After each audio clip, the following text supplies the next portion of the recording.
गुरु रूपी प्यारी साध संगत जी, प्यार और सत्कार से कहना धन निरंकार जी।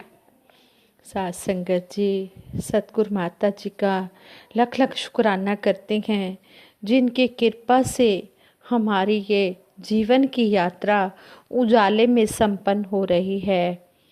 कहते हैं कि गुरु दर्शन दा फल है वड्डा, मन नू पाक बनांदा ਏ। गुरु चरना दी तूड़ी पाके मन मैला धुल जाता है।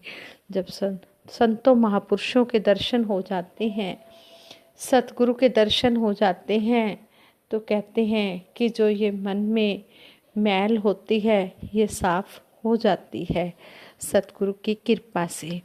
हाँ संगत जी, ऐसे ही दासी एक महात्मा के विचार आप जी के चरणों में रखने जा रही है। आप जी ये विचार प्रवान करें। साथ संगत जी, ये बात 28 जनवरी 2007 की है। संडे का दिन और मुंबई में समागम हो रहा था। संडे का दिन सुबह 10 बजे घाट कोपर स्टेशन से ये महात्मा दिलराज सिंह जी अपने 2 साथियों के साथ निरंकारी संत समागम मुंबई में जा रहे थे। भीड़ अधिक होने के कारण 2 बार ट्रेन आई, पर इन्हें वो ट्रेन मिस करनी पड़ी। लेकिन तीसरी ट्रेन आने पर बहुत हिम्मत जुटाकर सतगुरु का आसरा लेते हुए, सतगुरु निरंकार का आसरा लेते हुए, ये जो हमें सतगुरु ने गुरु मंत्र दिया है, सिमरन तू ही निरंकार मैं तेरी शरण हाँ मैनू बख्श लो, का सिमरन करते हुए गाड़ी के दरवाजे को जैसे ही इस महात्मा ने हाथ लगाया, वैसे ही पीछे से कुछ लोगों की आवाज़ें आई, महापुरुषों साइड दो, संत जी को पहले चढ़ने दो। इस प्रकार की 2-3 बार दी गई आवाज़ों के बीच बड़ी आसानी से ये महात्मा चढ़ चुके थे और ये बहुत ही बुजुर्ग महात्मा थे। इनके मन में जो डर था कि मैं गाड़ी से गिर जाऊंगा, कहते हैं कि वह भी अब समाप्त हो गया था। ये महात्मा गाड़ी में चढ़ चुके थे और गाड़ी भी चल चुकी थी, लेकिन इस महात्मा का सिमरन मन ही मन चल रहा था। तभी एक भगत ने कहा, संत जी आइए, यहाँ सीट पर बैठिए। ये महात्मा समझ ही नहीं सके थे कि भीड़ में संत जी किसके लिए प्रयोग किया जा रहा है। तभी एक अनजान नवयुवक ने इस महात्मा की बाजू पकड़कर कहा, महात्मा जी आप आइए, इस सीट पर बैठिए। उस सीट पर ये महात्मा बैठने के लिए बहुत ही झिझक रहे थे। तो आगे से उस महात्मा ने कहा कि आप उम्र में हमसे बड़े हैं। यह कहते हुए उस महात्मा ने महात्मा दिलराज सिंह जी को सीट पर बिठा दिया। इस व्यवहार को डिब्बे में बैठे अन्य लोग भी शांति से देख रहे थे। उस समय वे क्या सोचते होंगे, यह तो वही लोग बता सकते हैं। लेकिन कहते हैं कि जो परस्पर प्रेम का भाव होता है वो सच में बड़ा ही कीमती होता है। यदि लोग एक दूसरे से मिलजुल कर प्रेम से रहना सीख जाएं, तो छोटी छोटी चीज़ें भी बहुत सुख दे सकती हैं। इस व्यवहार को लेकर ये महात्मा कहने लगे कि मैं बड़ा ही हैरान हुआ कि सच में ही जो हमारा निरंकारी मिशन है, ये लाखों लोगों के लिए एक कर्म करके ये पेश कर रहा है, ये कर्म करके दिखा रहा है। जैसे सतगुरु चाहते हैं कि कर्मों से हम पहचाने जाएं। इसी तरह ये निरंकारी जो मिशन है, ये महात्मा है, ये कर्म करके दिखा रहे हैं कि किस तरह प्रेम के साथ सभी के साथ बिहेव करते हैं, चाहे वो संसारी हो या निरंकारी हो, चाहे वो ब्रह्मज्ञानी हो या संसारी हो, सभी को महात्मा शब्द कहकर ही संबोधित करते हैं। फिर ये महात्मा कहते हैं कि अभी ट्रेन आगे चली ही थी कि वहाँ पर ज्ञान चर्चा शुरू हो गई, क्योंकि उस डिब्बे में संत महात्मा भी बैठे थे, वो भी समागम में ही जा रहे थे। तो कहते हैं कि ज्ञान चर्चा शुरू हो गई। इस ज्ञान चर्चा ने ट्रेन के डिब्बे में बैठे लोगों को इस तरह शांत करके रखा था जैसे लोग किसी सत्संग भवन में ही बैठकर सत्संग का आनंद ले रहे हों। कहते हैं कि उनके शांत भाव को देखकर ऐसा लग रहा था कि ऐसी ज्ञान वाली बातें सुनकर अभी भी उनका मन भरा नहीं है। कहते हैं कि इतने भीड़ भरे डिब्बे में ऐसी शांति और ज्ञान की बातें जीवन में ना मैंने कभी देखी थी ना कभी सुनी थी। लेकिन अच्छा समय बहुत ही जल्दी बीत जाता है। जब संतों महापुरुषों का संग मिलता है तो अच्छी बातें ही होती हैं, फिर समय का भी पता ही नहीं लगता। फिर कहते हैं कि हमारा स्टेशन आ गया जहाँ पर हमने मुंबई में उतरना था। ट्रेन से उतरकर बड़ी सहजता से संत समागम के मैदान में जैसे ही पहुंचते हैं वैसे ही लाउड स्पीकर से आवाज़ आती है कि सतगुरु बाबा जी, निरंकारी राजमाता जी और पूज्य माता जी अब कुछ ही पलों में समागम में पधार रहे हैं।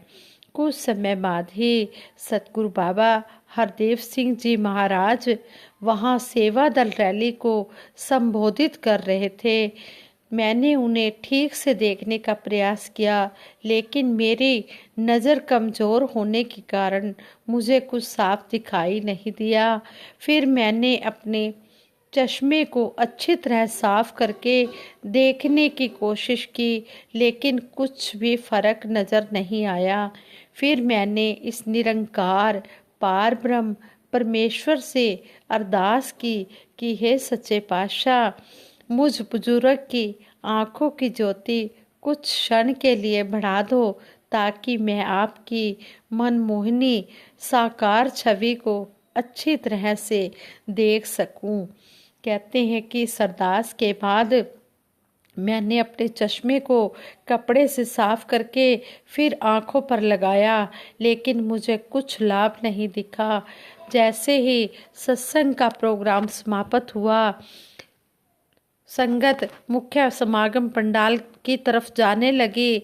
उन सबको जाते देखकर हम भी उधर ही जाने लगे। तभी उधर से बाबा जी की कारों का काफिला आना शुरू हुआ। उन्हीं कारों में से मुझे सतगुरु महाराज के दर्शन नज़दीक से हो रहे थे। जिस प्रकार कहते हैं कि मैंने जुलाई की संत निरंकारी पत्रिका 2007 में एक खुली कार में छपा हुआ बाबा जी का चित्र ऐसे देखा कि बाबा जी का भगत जनों को दर्शन देते हुए चित्र देखा था।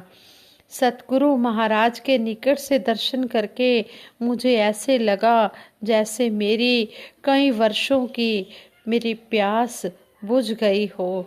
उस समय मुझे इतनी अधिक खुशी मिली, इतनी संतुष्टि मिली कि जिसकी मैंने जीवन में कभी कल्पना भी नहीं की थी।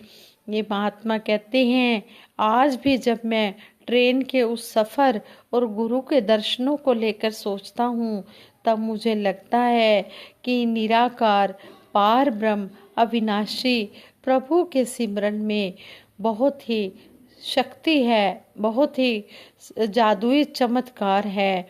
लेकिन इस प्रकार के चमत्कार भगत को तभी देखने को मिलते हैं जब भगत अपने मन से काम, क्रोध, लोभ, मोह, अहंकार और द्वेष को त्याग कर भगत शिरोमणि शबरी की तरह सतगुरु के उपदेश को अपने जीवन में भक्ति भाव से अपनाता है।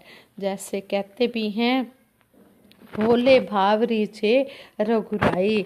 जब हम भोले बनकर इस दर पर आते हैं तो सतगुरु सच्चे पातशाह अपने गले से भी लगाते हैं और दर्शन भी इतने अच्छे देते हैं। हमारे मन में सच्ची शुद्ध भावना है, लगन है, तो सतगुरु हर जगह हाजिर नाजिर है। कोई भी जगह खाली नहीं है, ये निरंकार हर जगह है। और सतगुरु साकार भी फिर हमारे अंदर की मन की भावना को देखकर फिर हमें खुले रूप में दर्शन भी देते हैं। जैसी जाकी भावना ताकि मूरत देखी। कहते कि जिसकी जैसी भावना होती है उसे वैसी ही मूरत दिखाई देती है। इस तरह हम अंदर बाहर से एक होकर सतगुरु के दर पर आकर प्यार ही प्यार, हर एक के साथ प्यार ही प्यार करते चले जाएं। आज सतगुरु माता सुदीक्षा जी महाराज यही चाहते हैं कि सभी प्यार से रहें, प्यार से इस मिशन को आगे से आगे बढ़ाते चले जाएं। ऐसे ही एक और महात्मा की सच्ची घटना दासी आप जी से शेयर करने जा रही है, ये भी आप प्रवान करें। कहते हैं कि एक बार विदेश से एक प्रचारक एक महात्मा के घर में आकर ठहरे, तो महात्मा ने उनके चरणों में विनती की कि हम तो अपनी किसी भी मुश्किल के हल के लिए सतगुरु बाबा जी के पास चले जाते हैं, आप ऐसे अवसरों पर क्या करते हैं। तो जो विदेश से महात्मा आए थे उन्होंने मुस्कुराते हुए उत्तर दिया कि वहाँ पर तो ऐसा कर पाना संभव नहीं होता। ऐसे मौके पर दास यह देखता है कि दास के घर के समीप कौन महात्मा रहते हैं और इस वक्त कौन से महात्मा घर पर मिल सकेंगे। दास सीधा उस महात्मा के घर जाता है, उन्हें सतगुरु का रूप मानकर अरदास करता है और दास के सभी काम संपन्न हो जाते हैं। महात्मा के ऐसे वचन हमारे लिए बहुत बड़ी सीख है। यदि हमारी भी सोच ऐसी बन जाए, हम भी सतगुरु को ज़्यादा से ज़्यादा आराम दे पाएंगे और हर पल सतगुरु की भरपूर आशीर्वाद और खुशियाँ भी प्राप्त करेंगे। आज जो बख्शिशें हमें मिल रही हैं, जिस रूप में मिल रही हैं, उसे झोली में डाल पाएं और उसकी कदर कर पाएं, क्योंकि हुक्म के अंदर रहकर नमस्कार करने में बहुत लाभ है। संगत जी, हमारे सतगुरु माता सुदीक्षा जी महाराज हमारे सुख के लिए स्वयं को न्योछावर कर रहे हैं। काश हम भी अपने आप को न्योछावर कर पाए। सतगुरु की तो मेहर भरी नज़र ही पड़ जाए तो गुरसिख निहाल हो जाता है, उसके सारे बिगड़े काम संवर जाते हैं, वह मालो माल हो जाता है। शहनशाह बाबा अवतार सिंह जी महाराज ने संपूर्ण अवतार बाणी के शब्द संख्या 282 में स्पष्ट करते हुए फरमाया है, मेहर गुरु दे कर देंदिए गुरसिखां नूं सदा निहाल। मेहर गुरु दे कर देंदिए गुरसिखां नूं मालो माल। जिसके ऊपर सतगुरु की मेहर हो जाती है वो गुरसिख निहाल हो जाते हैं, वो मालो माल हो जाते हैं। मालो माल ये नहीं कि धन संपत्ति से, एवं सिमरन सत्संग की ये अनमोल धात उनकी झोली में पड़ जाती है और फिर ये दुनियावी सुख तो अपने आप ही परछाई की तरह मिलते चले जाते हैं। हम इस पार ब्रह्म निरंकार से हर पल जुड़े रहें, इससे कभी भी हमारा नाता न टूटे। जब हम इससे जुड़े रहेंगे तो हमें हर पल इसका एहसास भी होगा, फिर हमें अपने आप खुशियाँ भी मिलती चली जाएंगी। सेवा सिमरन सत्संग, सतगुरु ने जो हमें ये जाच सिखाई है, हम सतगुरु के हुक्म में रहकर किंतु परंतु किए बिना इसको करते चले जाएं। जैसा भी हमें आदेश आता है सेवा का, सत्संग का, सिमरन तो हमने हर पल करना ही है, तो इस आदेश को हम हूँ बहू मानते चले जाएं। हमें सतगुरु की रजा में बहना आ जाए, तैरना भी नहीं हम कहेंगे बहना आ जाए। बहना जब आएगा तो सतगुरु हमें जिस तरफ भी ले जाएंगे हमारे लिए बहुत अच्छा ही होगा। अगर हम सतगुरु से तैरना मांगते हैं कि हमें तैरना आ जाए, तो तैरने में तो कहते हैं कि जिस तरह समुंदर का पानी होता है वो कभी किस साइड चला जाता है, कभी किस साइड चला जाता है। तैरने में तो फिर हम वो पार नहीं हो सकते, लेकिन बहने में हम सतगुरु के ऊपर समर्पित हो जाते हैं तो सतगुरु हमारे लिए जो भी अच्छा होता है, जो भी सुखदाई होता है, बेहतर से बेहतर अच्छा करते हैं सतगुरु। इसलिए हमें सतगुरु की रजा में बहना आ जाए। जैसे सतगुरु चाहते हैं वैसे हमें रहना आ जाए। हर एक संत महात्मा की बात को सहना आ जाए। रहने में मज़ा है, बहने में मज़ा है। जिसमें सतगुरु रखे उसमें मज़ा ही मज़ा है। सच्चे पातशाह आप जी के चरणों में यही दासी बेनती, यही अरदास करती है। सच्चे पातशाह जिस तरफ भी आप मोड़ना चाहते हो, जिस तरफ भी आप ले जाना चाहते हो, हम उसी तरफ चलते चले जाएं। आप जी के हर हुक्म को मानते चले जाएं। हम कभी भी डावाडोल ना हो। जो ये कोरोना काल आया है, इसमें भी सतगुरु के खेल निराले हैं। सतगुरु सच्चे पातशाह ने हर एक घर को ही भवन बना दिया है। जैसे कहते हैं कि पहले सत्संग भवन में सत्संग होती थी तो वहीं पर ही आनंद लेते थे, लेकिन अब सतगुरु ने हर घर में सत्संग, हर घर में अब सत्संग हो रही है। ये सतगुरु की कृपा है, ये सतगुरु की दयालुता है। हर घर को अब सत्संग भवन बना दिया है। सतगुरु सच्चे पातशाह आप जी जो भी कर रहे हो बहुत अच्छा कर रहे हो।